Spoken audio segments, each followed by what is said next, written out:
If you're struggling to score well at the DILR section and are getting extremely scared of the uncertainty that exists in terms of this section, this is basically the video for you. तो यहाँ पे हम discuss करेंगे क्या क्या problems होते हैं that take you to that 60 percentile वाला रेंज एंड 90 परसेंटाइल पे कैसे पहुंचना है. That is what we are going to look at. So if you are facing some or the other of these problems, do let me know in the comment section. And अगर इसके आगे और कुछ अलग प्रॉब्लम है तो please let me know again. I will try to reply to your questions. अब सबसे पहले शुरू करते हैं प्रॉब्लम या प्रॉब्लम्स क्या हो सकते हैं. सबसे बड़ा problem in this context is of course something that all of you are struggling with, which is very few attempts. तो मेरे अटेम्प्ट्स ही नहीं हो रहे, बहुत ही कम क्वेश्चंस में अटेम्प्ट कर पा रहा हूं. So what exactly am I suppose to do, this is a question that a lot of you have. अब कम अटेम्प्ट्स के लिए क्या करना चाहिए? You have to understand one thing, that DILR is not about attempting a lot of questions, but you are suppose to solve questions that you are supremely confident about, and of course you have to solve them accurately. तो ऐसे बहुत rarely होगा that you will be able to attempt all 4 or all 5 sets. ऐसा बहुत rarely होगा. So you are going to be able to solve 1 or 2 sets. इतना ही काम होगा in the 40 minutes that are given to you in this particular section. So very few attempts is not exactly a problem. The problem lies somewhere else, जहाँ पे you are solving questions which don't deserve to be solved. So make sure that you're solving the right kind of questions, and with the right kind of thought process you should be able to crack this section, जिसके बारे में हम बात करेंगे. The second thing is uncomfortable set types. अब यहाँ पे होता ये है that I am solving some sets which I am very comfortable. जैसे arrangements for example, a lot of you are comfortable with it. कुछ basic अगर bar graph, line chart आता है तो you are comfortable with these kind of sets. But जैसे ही मैं बोलता हूँ कि games and tournaments के अंदर maximum minimum वाला question आया, या फिर एक critical path वाला question आया जहाँ पे बहुत सारी तरीके काम करने के, and there are so many things that are going on there, या फिर एक table based set आया जहाँ पे average भी चल रहा है और भी possibilities भी आ रही हैं और मीडियन भी दिया हुआ है, मोड भी दिया हुआ है, then you might feel slightly concerned about the set type. तो कभी कभी अनकंफर्टेबल सेट टाइप्स आते हैं. Even then it might lead to a lower score. The idea is for you to understand what the entire soul of the set is. तो वो अगर समझ में आ जाता है, you will be able to crack the set very nicely. So make sure that uncomfortable set types जो होते हैं वहाँ पे भी you know how to wiggle your way out. And of course अगर difficult set है, you will have a lot of options that will be available for you to solve. तो ऐसा बिल्कुल भी नहीं होगा कि कोई भी set मुझे नहीं आ रहा, ऐसा तो नहीं होना चाहिए, especially if you are prepared well for the test. The third thing is getting stuck in sets. A lot of time people spend a lot of in a lot of cases a lot of people spend a lot of time getting stuck on sets. तो करेंगे they're not able to figure out कि करना क्या है. Then they keep on staring at their screen, then they look at their rough sheet, then again they look at their screen, फिर timer देखते हैं, फिर पता चलता है कि यार 5-7 मिनट तो चले गए हैं. Then you feel sad about yourself, and then you again get into this particular zone जहाँ पे you are not being able to get out of it. ऐसे वो straight jacket वाली feeling आती है कि break आउट करने मुझे नहीं मिल रहा है. So this is again one feeling that people might get. And the last thing is lack of confidence. A lot of people get worried when they are going to face something that they have never faced in their life. तो उसको lack of confidence को हम लोग attribute कर सकते हैं purely because you are worried about what is going to happen, whereas I am excited about what is going to happen. होने वाली वही चीज है, बट उसको देखने के दो अलग पर्सपेक्टिव्स हैं. People who are good at this section will be looking forward to a question कि यार क्वेश्चन दिखा तो मुझे बता तो क्या करना है. I will just see what can be done here. कुछ मेरे पास एक हिंट होगी, कुछ एक चीज होगी जो मैं देखूंगा, and then I will be able to solve this set very nicely. एक कोई तो चीज है जो छुपा के रखी हुई है, मुझे उसे अनकवर करना है और आंसर करने हैं questions. Now that is one way to think about it, which a lot of toppers do. whereas the people who are not good at DLR will be so scared of DLR that they will keep on thinking कि अरे मेरे से अगर set नहीं हुआ तो क्या होगा, अगर सारे सेट्स डिफिकल्ट आ गए तो मैं क्या करूंगा, and those kind of negative thoughts creep into their head.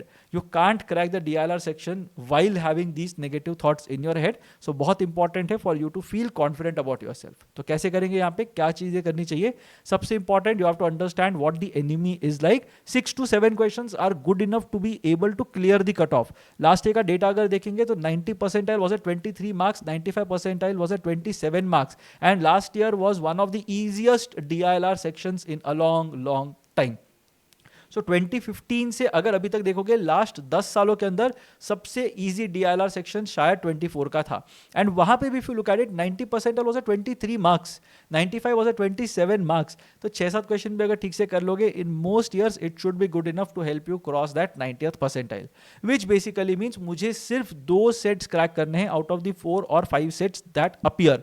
अब मैं कॉन्फिडेंस वाली चीज तुमको बताता हूं that what ever you have done in terms of your मॉक्स, तो मॉक्स के अंदर जो भी मतलब सोचा है, जो भी देखा है, CAT is going to be much easier compare to whatever you have seen at the mocks. मैं क्यों बोल रहा हूँ ये? बिकॉज मॉक्स के अंदर the people who set the papers are under a lot of pressure to do what, to deliver new sets to you with each passing mock. ऐसे नहीं होगा ना कि एक बार 3 फैक्टर वेन डायग्राम का सेट दे दिया, 2 मॉक के बाद फिर से एक 3 फैक्टर वेन डायग्राम का सेट दे दिया. Now that is not fun for the people who set the test. तो क्या होगा यहाँ पे? People who set the tests will want to give you as many different sets as is possible. तो अगर कोई इंस्टीट्यूट 35 या 40 मॉक्स तुमको प्रोवाइड करता है, they will have 200 different sets that will be there, जिसमें कुछ रिजेंबलेंस नहीं होगा with any other set. तो उनके लिए चैलेंज ये है कि मुझे 200 सेट्स बनाने हैं. अब वो 200 सेट्स में से इजी सेट्स तो तुमको नहीं देंगे, because if you see a lot of easy sets you might start thinking अरे कैट भी इजी होता है, but that is not the case. तो यहाँ पे क्या होगा कि मॉक्स के जो सेट्स होंगे वो on an average will be slightly more difficult compared to the sets that appear at the actual CAT, right? So section generally easy होने वाला है, so don't panic during the section. People who maintain their calm will look at the easier sets that are there, वो सबसे better काम करेंगे section के अंदर, and then you should be fine. I can almost guarantee you that पिछला कोई भी cat निकाल के देख लो, तुमको एक सेट तो मिल ही जाएगा irrespective of your level of preparation, that you will be able to solve. If you invest 15 minutes 20 minutes on that set, बहुत आराम से एक सेट सॉल्व हो जाएगा even without having any background. And to be very honest, DILR के अंदर बहुत ही कम कॉन्सेप्ट्स होते हैं that you are suppose to know. बाकी everything is basically how you interpret data, how you look eight stuff, how you present it on your paper, and how do you derive conclusions from that. उतना ही है game, और कुछ भी नहीं है इसके अंदर. तो सेक्शन मेरे हिसाब से तो काफी ईजी होने वाला है compare to whatever you would have seen at the mocks. करना क्या है यहाँ पे? The best way to deal with this section is to cut down on idle time. तो मैंने पहले स्लाइड में एक चीज बताई थी, जहां पे you look at a set, you get stuck, you start thinking अरे इसमें क्या कर सकते हैं. पेन नीचे रख दिया, स्क्रीन पे देख के मैं सोच रहा हूं, या फिर मैं अपने रफ शीट पे देख के सोच रहा हूं कि इसका क्या कर सकते हैं. The more time you spend not writing down anything or thinking about it, the more are your chances of failure. Because होता ही है ना कि हमारा brain is not really made for analytical thinking. मतलब वो इवोल्यूशन में कभी रहा ही नहीं है कि एनालिटिकल थिंकिंग करेंगे तो हम सर्वाइव करेंगे, ऐसे नहीं रहा है.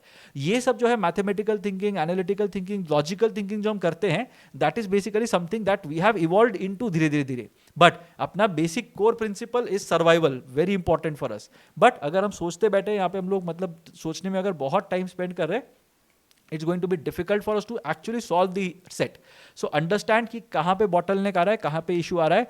Make sure that you are cutting down on idle time. You are not spending a lot of time thinking. If you are thinking कि चलो इधर 1 आया तो क्या होगा, instead of thinking चलो इधर 1 आया तो क्या होगा, write down 1 there, draw another table and write a 1 there, and then continue and then write down on paper whatever is going on in your mind. The more you sit and think, the more time you are wasting, because उससे कुछ नहीं होगा, तुमको पूरा table कभी visualize होगा नहीं. It's very difficult to visualize the entire table. So I would suggest that जैसे दिमाग में एक आइडिया आता है कि इधर 2 होता तो क्या होता, तो लिख लो, बना लो टेबल, फिर से एक बार 2 लिखो उसके अंदर. यू माइट फील कर इतना बड़ा टेबल बनाने में कितना टाइम लगेगा, कुछ टाइम नहीं लगता. 15 to 20 seconds is enough to create any sort of table. 8 by का ग्रिड भी बन जाएगा 15-20 सेकंड के अंदर. ट्राई करके देख लो, I am sure you will be able to get it. ठीक है. सो टेबल बनाना बहुत इंपॉर्टेंट है. Make sure that you are making the right kind of tables. Whatever thinking, you are trying to put it on paper so that you are not spending any idle time. Write down all the cases. See, we are not here to answer 5 sets. मैं यहाँ पे कोई भी 99 percentile या 100 percentile की बात नहीं कर रहा हूँ. I am talking practically about 90 percentile or even a 95 percentile that you can easily get. Write down all the cases that you can think of. अगर लग रहा है कि यहाँ पे 3 चीजें पॉसिबल है, 2 भी हो सकता है, 3 भी हो सकता है, 4 भी हो सकता है. इंस्टेड ऑफ थिंकिंग कि 3 लिखा तो यहाँ पे क्या होगा, इफ आई राइट 3 हियर, बाकी 3 का सम 15 होना चाहिए, 15 का सम कैसे होता है वो सोचते बैठोगे, शाम हो जाएगी, you will not get your answer. Make sure that you are writing down as many cases as is possible. तो इतना सोचने से बेटर है लिख दो ना, एक टेबल बना दो और 3 लिख दो वहां पे. अगर 15 के केसेस नहीं समझ में आए तो लिखो 15 के केसेस क्या होंगे, 9 + 5 + 1, 8 + 4 + 2, जैसे भी करना है do it. But make sure that you are writing down all the cases that are in your head. The more you write, the clear your thought process becomes. Avoid banking too much on uncertain sets. अब यहाँ पे आता है एक चीज जहाँ पे people attempt a lot of questions but उनकी एक्यूरेसी गिर जाती है, because this people attempt those questions that involve that maxima and minima वाला लॉजिक.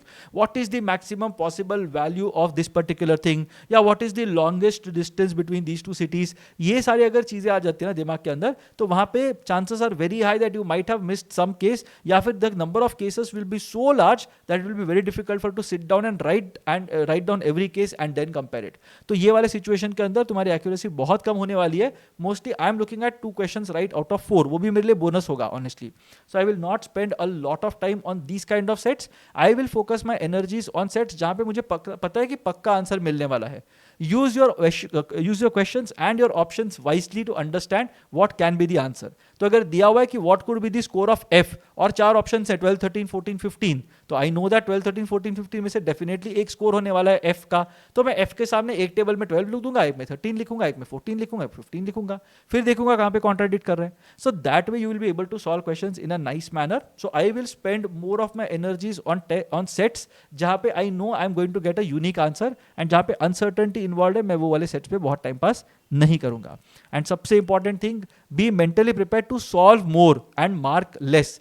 क्वांट के अंदर कैसे होता है, हम ज्यादा अटेम्प्ट्स करने जाते हैं, या फिर वीआरसी के अंदर बहुत ज्यादा डर नहीं होता ना, तो I attempt a lot of questions. ऐसे बहुत लोगों के साथ हो रहा होगा, वो भी अच्छी चीज नहीं है, that I have discussed in the VRC video. But यहाँ पे be mentally prepare to solve more. बहुत टाइम लगेगा सॉल्व करने में, सेट क्रैक करने में बहुत टाइम लगेगा, but then you will be able to mark 4 answers very quickly, right. So marking वाला टाइम बहुत कम होगा, सॉल्विंग वाला टाइम बहुत ज्यादा होगा. यू विल फील थोड़ा panicky when you are solving it. You will be like, अरे इतना टाइम हो गया, इतने टेबल बनाए फिर भी आंसर नहीं आ रहा. But just remember that the answer is just around the corner. So make sure that अगर if you are on the right track, persist. If you are not on the right track, कुछ बहुत ही बड़ी चीज miss कर दी है, आगे पीछे कुछ नहीं दिख रहा है, make sure that you leave that question then and there. You come back to it when you have time, but starting में बहुत टाइम पास करने की जरूरत नहीं है. All these things will help you do well at the DILR section. And of course practice करना बहुत जरूरी है. Look at all your previous year mocks, look at all the mock tests और previous year cats rather, look at all the mocks that you would have taken this year, and even if you have not taken them, make sure that you go through them at least to understand कि क्या क्या logic हो सकता है in terms of DILR. And of course if you have not checked out the DILR marathon, do check it out as well. उसके अंदर मैंने 8 quality sets किए हैं. Also I have done 12 set of the days. So 20 sets का पूरा repository you will find on this channel itself. I'll link that in the description box below. So make sure that you go through that in terms of DLR, and I think you should be sorted. So don't panic, don't worry about it. Things are going to be much easier than whatever you have seen. So just back yourself to do well. Confidence के साथ जाओ. सब लोग डरे हुए होंगे, जो कम डरे हुए होंगे ना, उनको अच्छा स्कोर मिलेगा. That is basically the key to success. So make sure that you follow all these things and you should be fine. If you have any doubts, any queries, do let me know in the comment section. I'll help you with those. And stay tuned for the next video. If you do like the video, then leave us a like. And if you are not subscribed to the channel yet, do subscribe to the channel as well. I'll see you again in the next video. Till then, keep preparing.